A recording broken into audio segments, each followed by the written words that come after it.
अगर सरकार वाकई चाहती कि देश पढ़े लिखे आगे बढ़े तो आप खुद बताएं कि पिछले 10 सालों में 90,000 स्कूल बंद किए गए हैं। इनका क्या रीज़न हो सकता है कि इंडियन एजुकेशन सिस्टम ही अपने आप में एक बहुत बड़ा फ्रॉड है। लोग अनपढ़ रहेंगे, जाहिल गवार रहेंगे, ना कोई सवाल करेगा, ना कोई एजुकेटेड होगा, ना कोई जॉब मांगेगा, ना कुछ ही ऐसे मुद्दे ही सामने नहीं आएंगे। इससे सबसे बेहतर यह है कि इनका एजुकेशन से इन सबको दूर रखो। अस्सलाम वालेकुम वरहमतुल्लाहि वबरकातुहू। तो कैसे हैं आप लोग? मैं आपका भाई मोहम्मद साजिद अली। तो काफ़ी दिन बाद अब हम वीडियो बना रहे हैं, इंशाल्लाह आपसे रेगुलर रहेंगे, तो चैनल के साथ जुड़ा रहना। तो अभी आप देख रहे हो हाल ही में जो है एसएससी एग्जामिनेशन जो है फेलियर हो, उसके ऊपर काफ़ी ज़्यादा विरोध हुआ पड़ा है। स्टूडेंट्स और जो है टीचर्स उन्होंने प्रोटेस्ट निकाले हुए हैं सरकार के ख़िलाफ़ कि इनमें सुधार करना चाहिए, लेकिन सरकार ना के सुधार और अपनी गलतियों को अपनाने के बजाय उन्हीं लोगों को दोषी ठहरा रही है और उन्हीं लोगों को जेलों के अंदर डाल रही है। आखिरकार इससे क्या साबित करना चाहती है सरकार? अपने आप को सही साबित करना चाहती है? तो अंधे बहरे गूंगे सबको नज़र आ रहा है कि किस तरीके से हमारी यूथ और हमारे साथ खिलवाड़ किया जा रहा है, देश के भविष्य के साथ खेला जा रहा है।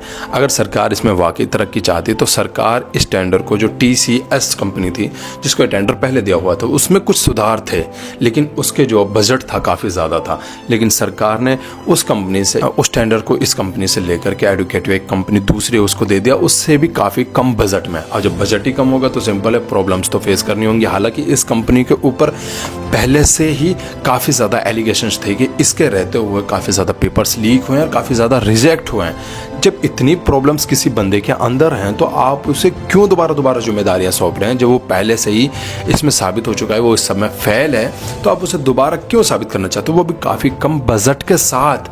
यानी साफ कहा जाए तो आपकी एजुकेशन की किसी को कोई भी फिक्र नहीं है, सबको बजट देखना है, पैसे बचाने हैं, चाहे कोई काम कैसे भी हो, कैसा भी नहीं हो। और यही तो सरकार चाहती है। आप खुद ये सोचिए कि पिछले 10 सालों में बीजेपी की सरकार रहते हुए 90,000 स्कूल बंद किए गए हैं। ये कोई छोटा आंकड़ा नहीं है, बहुत बड़ी बात है।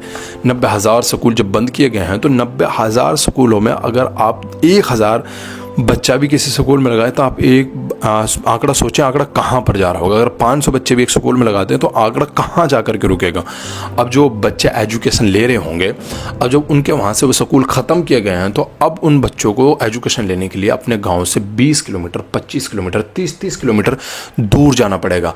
और आप खुद ये सोचे, चलो लड़कों का तो एक टाइम पर चल जाता है कि वो 10-5 किलोमीटर दूर चले जाएंगे, छोड़ लड़कियों का क्या होगा? बेटी बचाओ बेटी पढ़ाओ, इस तरीके से पढ़ाओगे, स्कूलों को बंद कर करके बच्चों को पढ़ाओगे, बेटियों को पढ़ाओगे, बेटियों को पढ़ाओगे, ये क्या है? 90,000 स्कूल आपकी सरकार में रहते हुए बंद हो गए हैं। और एग्जामिनेशन सिस्टम तो इंडिया का इतना ज़्यादा बेकार है, बिल्कुल पूरा का पूरा फ्रॉड है, एक नंबर का। हर दफ़ा ऐसा तो है नहीं कि हमने पहली बार सुना है कि कोई पेपर लीक हुआ है, कोई पेपर रिजेक्ट हुआ है। ऐसे ना जाने कितने मुद्दे आते हैं। लोग फार्म फिल करते हैं, फॉर्म फिल होते हैं, तो सबसे पहले तो यही नहीं पता स्कूलों में जो हमें पढ़ाया जा रहा है भाई हम पढ़ क्या रहे हैं। खुद नहीं पता कि हमें आगे क्या डिसीज़न लेना है, किस फील्ड में जाना है। जब हम तमाम एजुकेशन कलेक्ट कर लेते हैं, अपनी 10th 12th BSc nursing ETC जो भी MA BA सब कुछ कर लेते हैं, तो हमें लगता है कि सरकारी फील्ड में जाना चाहिए। अब सरकारी फील्ड में जब हम जाते हैं ना, तो सरकारी जॉब्स के अंदर इतना कॉम्पिटिशन है। जॉब वैकेंसीज होती हैं 300 और फॉर्म फिल होते हैं 3 लाख। अब आप खुद सोचिए कि आप उस कंपटीशन में किस तरीके से अपने आप को आगे लेकर के जाएंगे। इसी के साथ आप उन सारी किताबों को रट्टा मारकर उन काले अफसरों को रट भी लेते हो। तो जब आपने एग्ज़ाम के लिए जो फॉर्म फिल कर दिया, तो अब आपका सेंटर आता है घर से 800 किलोमीटर दूर।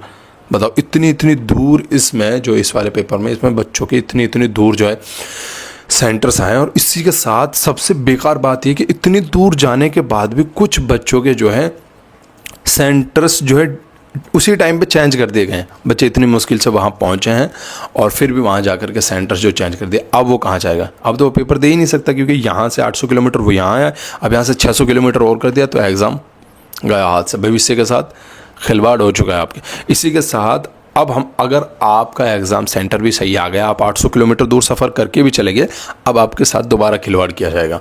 आपके पेपर में क्वेश्चंस क्या पूछे जा रहे हैं, आप ये देखें। बदतमीज ये कह रहा है आदित्य प्रतीक सिंह सिसोदिया डीजे वाले बाबू गाने से डेब्यू करने वाले रैपर कौन है? तुम पूछते हो कि इश्क वाला लव की रिकॉर्डिंग के बाद किस गायिका का नाम था? नीति मोहन, जो मैंने आज तक नहीं सुना। जीएस में ये सब पढ़ाई टीचर इस तरीके के सवाल, इसका भविष्य बनेगा। ऐसे सवाल सारे के सारे टीचर से देख करके गुस्से में हैं कि आखिरकार क्या सवाल पूछे जा रहे हैं, कोई सवाल है? चलो एक टाइम मान लिया आपने ये भी कर दिया, अपने घर नहीं पहुंचोगे उससे पहले आपके पास खबर पहुंच जाएगी कि आपका पेपर रिजेक्ट हो चुका है। साफ तौर पे कहा जाए तो ये है कि आपके साथ खेला जा रहा है, खिलवाड़ किया जा रहा है, हिंदुस्तान के भविष्य के साथ खेला जा रहा है। स्कूलों को बंद करने का क्या रीज़न है, इतनी दूर सेंटर्स देने का क्या रीज़न है, फिर उन्हें रिजेक्ट करने का। सर्वर बिजी पाए ना जाने कितनी जगहों पर, बंदा 800 किलोमीटर से आ रहा है पेपर देने के लिए, पूरी फैमिली की उम्मीद उसके साथ है, पूरी ज़िंदगी की उसकी मेहनत है, लगन है, पैसा भी लगाया, हर चीज़ लगाई, फिर उसके साथ इतना बड़ा गेम खेला जा रहा है कि पेपर रिजेक्ट हो गया। अब आप बताएं कि इसकी भरपाई करेगा कौन। और ऊपर से जब इसके लिए प्रोटेस्ट करते हैं ना, तो इन्हीं लोगों को जो है आवारा लोग बता करके इन्हें मारा जाता है, पीटा जाता है, इन्हें जेलों के अंदर बंद किया जाता है। आप ये बताएं कि जब ये टीचर्स आतंकवादी हैं तो आप हो, आप शिक्षक हो, जो हिंदू मुसलमान के नाम पर राजनीति करते हो, आप शिक्षक हो। ये टीचर्स जो आपके हमारे सबके बच्चों को पढ़ा रहे हैं, जब वो किसी कानून के ख़िलाफ़ हैं तो इसमें कुछ ना कुछ बड़ी वजह रही होगी।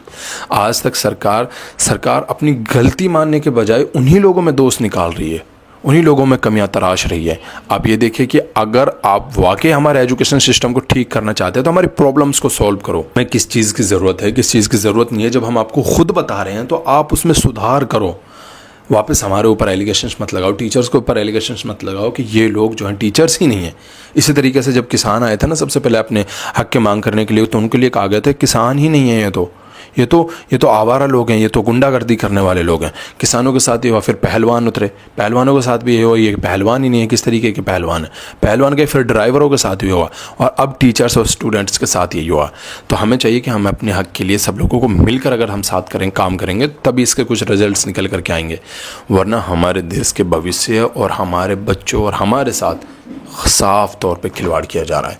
बाकी आप लोग इस मामले में क्या सोचते हैं, क्या राय है आपकी, वो कमेंट बॉक्स में ज़रूर से बताना, और चैनल के साथ जुड़े रहना। इंशाल्लाह अब से जितने भी अपडेट्स होंगे वो सारे आपको मिलते रहेंगे, और नए नए वीडियोस हम लाते रहेंगे इंशाल्लाह।